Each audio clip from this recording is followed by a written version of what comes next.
Hello and welcome to Doubles and Trebles. We're back for another Ante Post update, and now we're looking at the 1,000 guineas today. So we've already taken a look at the 2,000 guineas market after the trials weekend, and been plenty of shake-ups in both of these markets. And the 1,000 is our focus of this video. Obviously, we've had 3 official 1,000 guineas trials to pick the bones out of, but first things first, I think we do need to just touch on the Ante Post favourite and the hype horse of the year, Santa Barbara, who we talked at length on our latest 1,000 guineas video. It's now 6-4 fab in this market. Didn't run in a trial. He's going to go straight to the classic on a second start on a race course, Adam. Well, I mean, Pie Man, we've covered it, haven't we, Santa Barbara? I'm going to be repeating myself, but in our first video at the end of February, she was 10-1. I said I wouldn't back her at that price. No way on a second start, right? On our second video, she was 3-1, and I said I can't see her going off that price on the day. She'll definitely drift. She's now 6-4, which is half the price that I said she couldn't go off at. She's half that price now. I mean, the confidence behind this horse and the money just keeps. Normally when a race happens, but on this occasion it was when there was comments from the trainer, you'll get one, monsoon of money, and the price will come in, and then it will stay, pretty much stay there until declarations. But this horse has been the price of this horse has kept shortening day or week after week. There must be confidence from somewhere, with best price 13-8 now, which is absolutely incredible for, as you say, a horse who has won a maiden at the back end of 2020 and will arrive at Newmarket for the 1,000 guineas Group 1 on just a second start, and she looks set to go off, 6-4 or shorter favourite. I mean, it's incredible, really. And I mean, in our 2,000 guineas preview, we were talking about one ruler, having a racecourse gallop and being sent into favouritism. I mean, if you like talking horses that you've never seen on the track barely, then just do the double, and you're laughing. But yeah, Santa Barbara 6-4. It's an insane price. But what that does do, having that horse there, it kind of props up the market almost. And if you fancy any of them outside, you're getting a much better price as a result of this hype horse. So I think it's worth mentioning as well that we did have a deck stage on Monday, the 20th of April, so this Monday just gone, and there was some significant names dropping out of this market. Shale, as I think you predicted on a previous video, has come out, been a bit disappointing, and it's in its most recent appearance. Snow Lantern was as low as 8-1 after an impressive maiden win, but she's going to go elsewhere. Indigo Girl and Love Is You also not running. So we might actually be looking at quite a significantly smaller field than normal for the 1,000 guineas. Nonetheless, an interesting market, as I say, propped up by Santa Barbara. And let's dive into these trials. Starting at Leopardstown, 1,000 guineas trial there. It was a good luck if you had the TriCast in this race. Huge prices. An 80-1 winner, 6-1 second, and just for good measure, a 66-1 third. So where do we start with that one? Well, first things first, Pine Man, none of the horses that ran in this Leopardstown 1,000 guineas trial will be turning up at Newmarket, and none of them are entered. But yeah, under 2 lengths separated the first 4 home, unlikely to provide in any classic winner, and certainly will not be providing the winner of this race, as I've just mentioned. Keeper of Time was 5th in a handicap when last seen. This season, like 3 weeks before, was 5th in one of the early season handicaps in Ireland. Then comes to this race and wins at 80-1. I mean, you couldn't have had her in your estimation. Some training performance, surely. Well, yeah. I mean, you can't. There's a new saying going around. It's improved for the application of cash, but there wasn't even that applied at 80-1. So yeah, Shale, you've mentioned, who has since been taken out of the race, finished 5th. Didn't look great. Although I must admit that doesn't help the form of my selection, but we'll come on to that later. She was disappointing, Shale, wasn't she? Yeah. I mean, if you're going to be a Group 1 winner, you ought to have been winning, and she is a Group 1 winner as a juvenile, Shale, but, if you're going to be a classic contender, a genuine one, you ought to be winning races like this, and she did not. The best horse in the race, despite finishing second, was Menor. Swooped past most of the field in the straight, really eye-catching. A half-sister to the Irish 2,000 guineas winner, Ortad, from about 5 or 6 years ago. This was just a second start, and she will definitely be a market leader in the Irish 1,000 guineas towards the end of May. That is Menor. Yeah, wedged in between 2 big prices. She was actually quite well fancied, wasn't she? She was 6-1 chance on the day, so not without her supporters, and looks an interesting horse for the future. But as you said, none of them going to the 1,000 guineas. So we'll move on. We'll move on to the Nell Gwyn. This one went to Sacred, who was the benefactor of an absolute peach of a ride from Ryan Moore. She'd been second on 3 separate occasions in Group 2 races last year, and it looks like she's trained on. Yeah, absolutely. Sacred was officially the highest rated horse in going into this race. Showed her experience to beat lesser exposed rivals. I thought like Saffron Beach, who could oppose again in the 1,000 guineas, and Love Is You, who will not be running. Yeah, I mean, I don't think Sacred will be winning a 1,000 guineas. She's between 7 and 12 to 1 in the market at the moment, which is quite a big disparity, to be honest. At this, they don't seem to know what to make of her, do they? Really? Yeah, she could be interesting tactically. If the pace isn't a strong one and she's just allowed to travel nicely out of the back, a turn of foot, which she did show in this Nell Gwyn, could make things interesting late on. But ultimately, I think she's going to struggle to stay a mile well enough at this level. And like I say, she's best priced 12 to 1. Saffron Beach was second and is still a contender for the race itself. But I wasn't sure what to make of her, to be honest. I can't really make my mind up. It was a bit of a tricky one to assess, and maybe a softer surface. Yeah, maybe she fits that bill. But I mean, one horse that I would call out from the Nell Gwyn, who is actually still entered in the 1,000 guineas, but is name your price. I'm not saying she's that good. I would certainly back her in a different race. Is Star of Emirate, ridden by Frankie Dettori on the day, is a newcomer to the John Gosden yard. Believe it or not, she was with Kevin Ryan last year and has been changed hands over the winter. She was hampered at a key point in the race with Star of Emirate in the final furlong, and Frankie Dettori basically gave up from that point. Like I say, I'm not saying she's Group 1 standard, but if she turns up in a Group 2 or Group 3, I'll definitely be interested in her, and she is in my tracker, that Star of Emirate. As you say, still entered in the 1,000 guineas market, 66 to 1 chance, but maybe one to keep an eye on for future races at maybe a slightly lower grade. But yeah, that's nicely summarised that race, and we'll crack straight on to the final race that we're going to take a look at, the Fred Darling.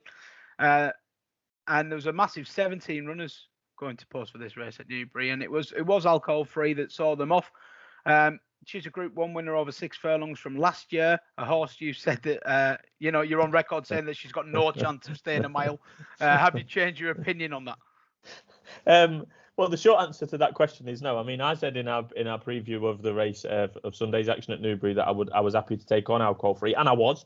But she was impressive. I've got to say, I've got to be a bit of humble pie there, pie man. Yeah, she was impressive. But what I would say is, she got that, she showed her class. She got the job done, but she was running out of gas at the end. The tank was emptying, and the second was closing very quickly. I think it was a short head in the end. The minimum you can win by. But 7 furlongs at Newbury is very, very different to the undulations of a mile at Newmarket. Here's a question for you then. Would she be a back to lay option in running for you? Could she go off the front and look quite promising before emptying out? Or possibly. That's not normally my sort of style, but because I think that O'Brien, with the amount of runners that O'Brien usually has, someone will try and go up with the lead and possibly upset alcohol free. But that strategy of back to lay, I see where you're coming from, but it's too obvious. People much cleverer than me of doing in-play betting will, already have that marked down as a potential. So, sure. Yeah, she won't be winning the 1,000 guineas, but like I say, I was impressed with the individual Newbury performance. Absolutely won fair and square. Fair play to her. Just want to get this in clear. Just get this in clear. She won't be winning the 1,000 guineas, viewers. No. I mean, she's an 8 to 1 chance, best price. No, you're finding out exclusively here. Yeah. She definitively will not be winning the 1,000 guineas. Adams. Yeah, we'll click this up. Alcohol free will not win the 1,000 guineas. I mean, it didn't look a great race to me, Pie Man, really. I mean, the second was 18 to 1, only beating a short head. The third was 50 to 1. The fourth was 100 to 1, and the fifth was 66 to 1. So that form doesn't stack up to me. It's 17 runner races, and that's filling the places. I mean, good luck to anyone who had the TriCast of that. Exactly. It's similar to what we were saying at Leopardstown, when it just makes you worry a little bit about what was in behind. But Statement ran, in second. Yeah, fair play. And Statement is an intended runner in the Guineas at this stage. She's 16 to 1. Definitely showed an upturn in her form, and was staying on well towards the end. Actually came from the opposite part of the track to alcohol free, if you like. So maybe if she has a better draw next time, or it might pan out differently tactically for her. But I can't see Statement worrying the likes of my selection in this race. Right, well, I'm going to run you through the market then, and then you can nail your colours to the mast, because that is the 3 trial races covered. So as we've said, Santa Barbara 13 to 8 best price, just continues to shorten.